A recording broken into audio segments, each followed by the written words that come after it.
Juges, chapitre 7. Jérubbaal, c'est-à-dire Gédéon, et tout le peuple qui était avec lui se levèrent de bon matin et installèrent leur camp près de la source de Harod.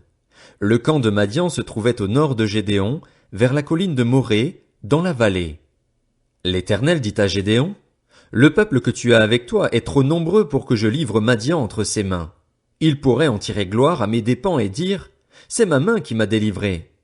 Proclame donc le message suivant aux oreilles du peuple, que celui qui a peur et tremble retourne chez lui et quitte la région montagneuse de Galaad. Il y eut 22 000 hommes du peuple qui retournèrent chez eux et il en resta 10 000. L'Éternel dit à Gédéon, le peuple est encore trop nombreux. Fais-les descendre au bord de l'eau et là je ferai pour toi un tri parmi eux. Celui à propos duquel je te dirai, que celui-ci aille avec toi ira avec toi. Et celui à propos duquel je te dirai, que celui-ci n'aille pas avec toi, n'ira pas avec toi. Gédéon fit descendre le peuple au bord de l'eau, et l'Éternel dit à Gédéon, tous ceux qui laperont l'eau avec la langue comme le ferait un chien, tu les sépareras de tous ceux qui se mettront à genoux pour boire. Ceux qui lapèrent l'eau en la portant à la bouche avec leurs mains furent au nombre de 300, et tout le reste du peuple se mit à genoux pour boire. L'Éternel dit alors à Gédéon, c'est par les 300 hommes qui ont lapé l'eau que je vous sauverai et que je livrerai Madian entre tes mains. Que tout le reste du peuple reparte, chacun chez soi. On prit les provisions et les trompettes du peuple, puis Gédéon renvoya tous les hommes d'Israël chez eux, en gardant seulement les 300 hommes. Le camp de Madian se trouvait au-dessous de lui dans la vallée. L'Éternel dit à Gédéon pendant la nuit, lève-toi, descends au camp des Madianites, car je l'ai livré entre tes mains. Si tu as peur d'y descendre, vas-y avec ton serviteur Pura.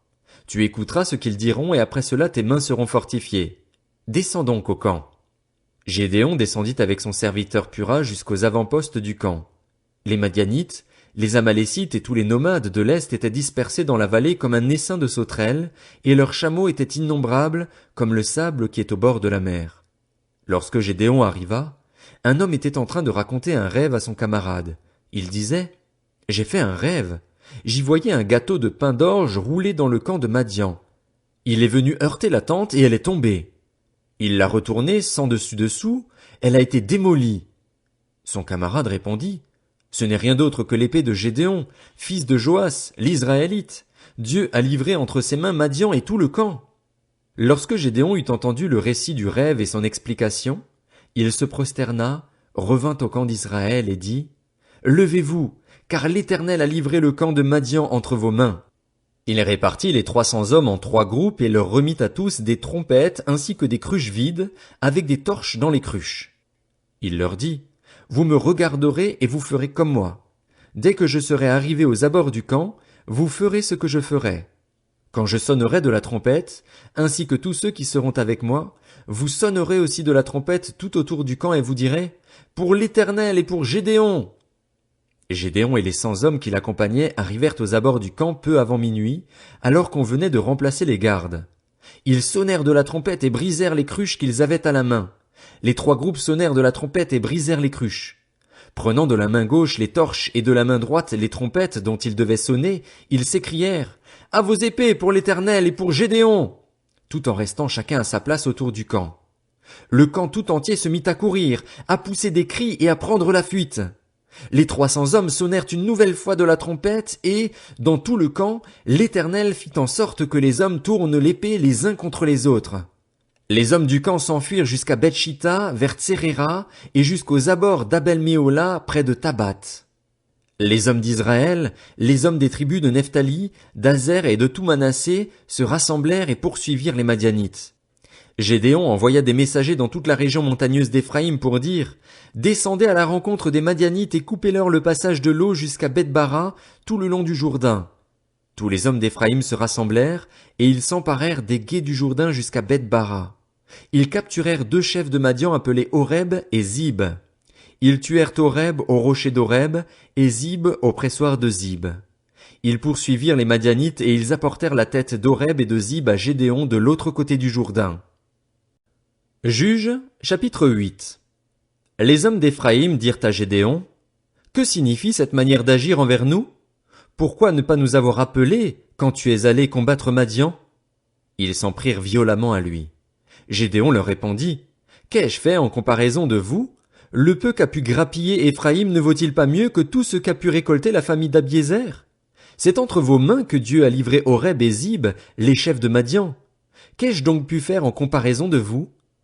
Lorsqu'il eut dit cela, leur colère contre lui s'apaisa. Gédéon arriva au Jourdain et le passa, ainsi que les 300 hommes qui étaient avec lui. Bien que fatigués, ils étaient toujours à la poursuite des Madianites.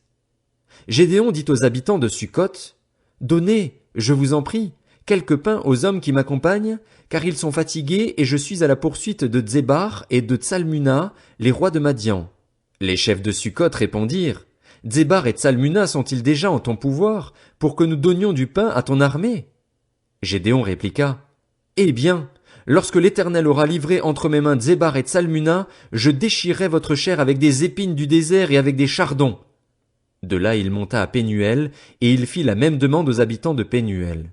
Ils lui répondirent comme ceux de Sukkot, et il leur dit aussi, « Quand je reviendrai en paix, je démolirai cette tour. » Dzébar et Tsalmuna se trouvaient à Karkor avec leur armée d'environ 15 000 hommes, les seuls survivants de toute l'armée des nomades de l'Est.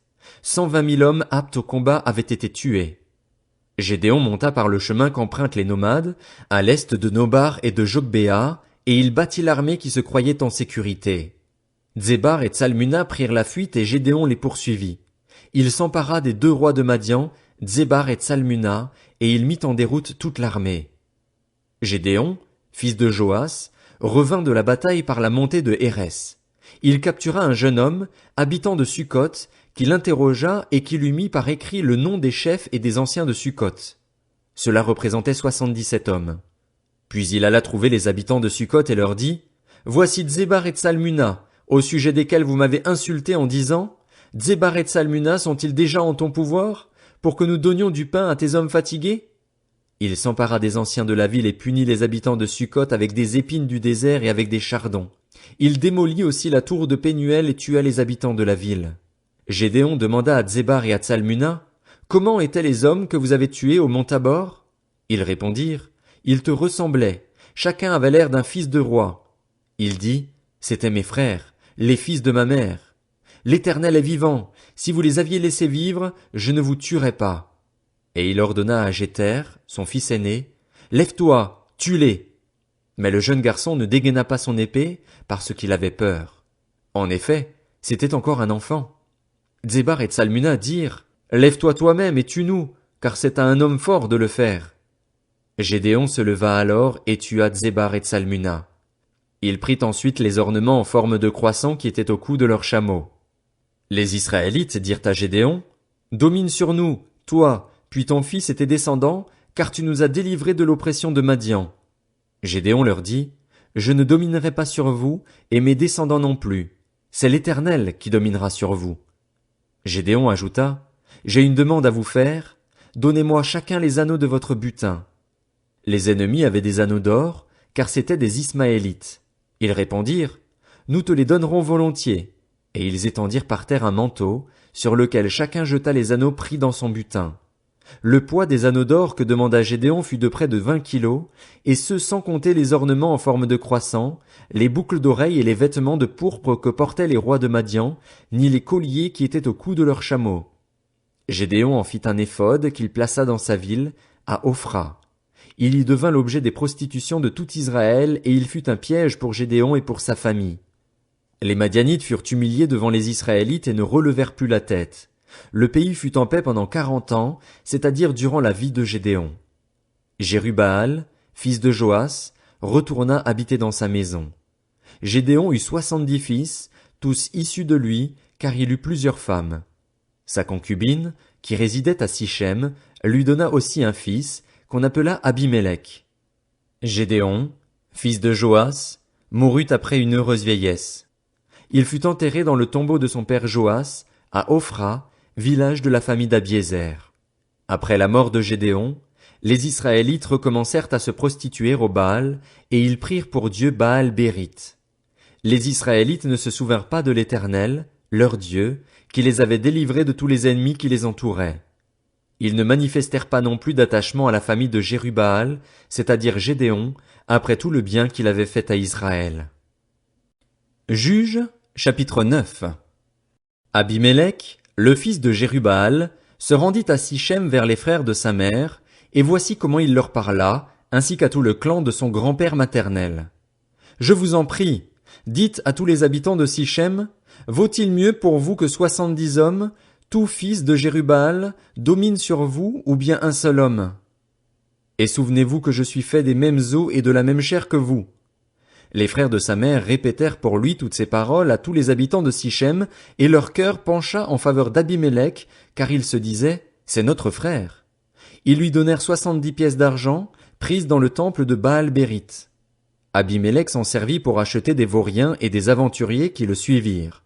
Il vint chez son père à Ophra et tua ses frères, les 70 fils de Jérubbaal, sur une même pierre. Jotham, le plus jeune fils de Jérubbaal, fut le seul rescapé, car il s'était caché.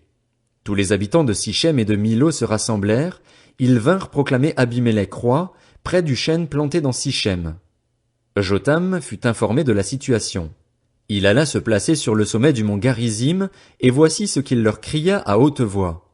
Écoutez-moi, habitants de Sichem, et que Dieu vous écoute. Les arbres partirent pour sacrer un roi et le mettre à leur tête. Ils dirent à l'olivier, règne sur nous. Mais l'olivier leur répondit, comment pourrais-je renoncer à mon huile, qui me vaut l'estime de Dieu et des hommes, pour aller m'agiter au-dessus des arbres? Les arbres dirent alors au figuier, viens, toi, régner sur nous. Mais le figuier leur répondit, comment pourrais-je renoncer à ma douceur et à mon excellent fruit pour aller m'agiter au-dessus des arbres? Les arbres dirent à la vigne, viens, toi, régner sur nous. Mais la vigne leur répondit, comment pourrais-je renoncer à mon vin qui réjouit Dieu et les hommes pour aller m'agiter au-dessus des arbres? Alors tous les arbres dirent au buisson de ronces, viens, toi, régner sur nous. Et le buisson de ronces répondit aux arbres, si vous voulez vraiment me sacrer roi et me mettre à votre tête, venez vous réfugier sous mon ombrage. Sinon, un feu sortira du buisson de ronces et dévorera les cèdres du Liban. Maintenant, est-ce avec fidélité et intégrité que vous avez agi en proclamant Abimélec roi? Avez-vous agi avec bienveillance pour Jérubbaal et sa famille? L'avez-vous traité conformément au service qu'il a rendu? En effet, mon père a combattu pour vous, il a risqué sa vie et vous a délivré de l'oppression de Madian. Et vous vous êtes attaqué à sa famille, vous avez tué ses 70 fils sur une même pierre et vous avez proclamé roi sur les habitants de Sichem Abimélec, le fils de sa servante, parce qu'il était votre frère. Si c'est avec fidélité et intégrité que vous avez aujourd'hui agi envers Jérubbaal et sa famille, eh bien, qu'Abimélec fasse votre joie et que vous fassiez aussi la sienne. Sinon, qu'un feu sorte d'Abimélec et dévore les habitants de Sichem et de Milo, et qu'un feu sorte des habitants de Sichem et de Milo et dévore Abimélec. Jotham se retira et prit la fuite. Il s'en alla à Bir, où il s'installa, loin de son frère Abimélec. Abimélec avait dominé 3 ans sur Israël. Alors Dieu envoya un mauvais esprit entre Abimélec et les habitants de Sichem, et ceux-ci furent infidèles à Abimélec. Cela arriva afin que l'acte de violence commis sur les 70 fils de Jérubbaal reçoive sa punition et que leur sang retombe sur leur frère Abimélec, qui les avait tués, ainsi que sur les habitants de Sichem, qui l'avaient aidé à tuer ses frères. Les habitants de Sichem placèrent en embuscade contre lui, sur les sommets des montagnes, des hommes qui dépouillaient tous ceux qui passaient près d'eux sur le chemin. Et cela fut rapporté à Abimélec. Gaal, fils d'Ébed, vint à passer par Sichem avec ses frères, et les habitants de Sichem placèrent leur confiance en lui. Ils sortirent dans la campagne, vendangèrent leurs vignes, foulèrent le raisin et se livrèrent à des réjouissances. Ils entrèrent dans le temple de leur Dieu, y mangèrent et burent, et ils maudirent Abimélec. Gaal, fils d'Ébed, disait, qui est Abimélec et qu'est Sichem, pour que nous soyons soumis à Abimélec? N'est-il pas le fils de Jérubbaal, et Zébul n'est-il pas son lieutenant? Servez plutôt les hommes de Hamor, le père de Sichem. Pourquoi, nous, devrions-nous servir Abimélec? Si seulement j'étais à la tête de ce peuple, je renverserais Abimélec. Et il disait à l'intention d'Abimélec, renforce ton armée, mets-toi en marche. Zébul, le gouverneur de la ville, apprit ce que disait Gaal, fils d'Ébed, et sa colère s'enflamma. Il envoya secrètement des messagers à Abimélec pour lui dire, Gaal, fils d'Ébed, et ses frères sont venus à Sichem, et ils soulèvent la ville contre toi. Maintenant, pars de nuit, toi et le peuple qui est avec toi, et mets-toi en embuscade dans la campagne. Le matin, au lever du soleil, tu fondras sur la ville, et lorsque Gaal et le peuple qui est avec lui sortiront contre toi, tu lui infligeras ce que te permettront tes forces. Abimélec et tout le peuple qui était avec lui partirent de nuit, et ils se mirent en embuscade près de Sichem, répartis en 4 groupes. Gaal, fils d'Ébed, sortit et se tint à l'entrée de la ville. Abimélec et tout le peuple qui était avec lui surgirent alors de l'embuscade. Gaal aperçut cette troupe et dit à Zébul, « Voici un peuple qui descend du sommet des montagnes. » Zébul lui répondit, « C'est l'ombre des montagnes que tu prends pour des hommes. » Reprenant la parole, Gaal dit, « C'est bien un peuple qui descend des hauteurs du pays, et une troupe arrive par le chemin du chêne des devins. » Zébul lui répondit, « Où sont donc tes beaux discours, toi qui disais, « Qui est Abimélec, pour que nous lui soyons soumis ?» N'est-ce pas là le peuple que tu méprisais? Mets-toi en marche maintenant, livre-lui bataille. Gaal s'avança à la tête des habitants de Sichem et livra bataille à Abimélec. Poursuivi par Abimélec, il prit la fuite devant lui et beaucoup d'hommes tombèrent morts jusqu'à l'entrée de la ville. Abimélec s'arrêta à Ruma et Zébul chassa Gaal et ses frères, qui ne purent rester à Sichem. Le lendemain, le peuple sortit dans la campagne. Abimélec, qui en fut informé, prit sa troupe, la partagea en 3 groupes et se mit en embuscade dans la campagne. Ayant vu que le peuple sortait de la ville, il se dressa contre eux et les battit. Abimélec et les groupes qui étaient avec lui se portèrent en avant et se placèrent à l'entrée de la ville. 2 de ces groupes se jetèrent sur tous ceux qui se trouvaient dans la campagne et les battirent. Abimélec attaqua la ville pendant toute la journée. Il s'en empara et tua ses habitants. Puis il rasa la ville et y versa du sel. À cette nouvelle, tous les occupants de la citadelle de Sichem se rendirent dans la partie fortifiée du temple du dieu Bérith. On avertit Abimélec que tous les habitants de la citadelle de Sichem s'y étaient rassemblés. Alors Abimélec monta sur le mont Salmon, ainsi que tout le peuple qui était avec lui. Il prit en main une hache, coupa une branche d'arbre, l'enleva et la mit sur son épaule. Ensuite il dit au peuple qui était avec lui, « Vous avez vu ce que j'ai fait, dépêchez-vous de faire comme moi. » Ils coupèrent chacun une branche et suivirent Abimélec. Puis ils placèrent les branches contre la forteresse et l'incendièrent avec ceux qui s'y trouvaient. C'est ainsi que tous les occupants de la citadelle de Sichem moururent. Ils étaient 1 000, hommes et femmes. Abimélec marcha contre Thébets. Il l'assiégea et s'en empara. Il y avait au milieu de la ville une tour fortifiée où se réfugièrent tous les habitants de la ville, hommes et femmes. Ils s'y enfermèrent et montèrent sur le toit de la tour. Abimélec parvint jusqu'à la tour. Il l'attaqua et s'approcha de la porte pour y mettre le feu. Alors une femme lança sur sa tête un morceau de meule de moulin et lui brisa ainsi le crâne. Aussitôt il appela le jeune homme qui portait ses armes et lui dit, « Dégaine ton épée et donne-moi la mort, sinon on dira de moi, c'est une femme qui l'a tué. » Le jeune homme le transperça et il mourut. Quand les Israélites virent qu'Abimélec était mort, ils repartirent chacun chez soi. Ainsi, Dieu fit retomber sur Abimélec le mal qu'il avait fait à son père en tuant ses 70 frères, et il fit retomber sur la tête des habitants de Sichem tout le mal qu'ils avaient fait. C'est ainsi que s'accomplit sur eux la malédiction de Jotham, fils de Jérubbaal.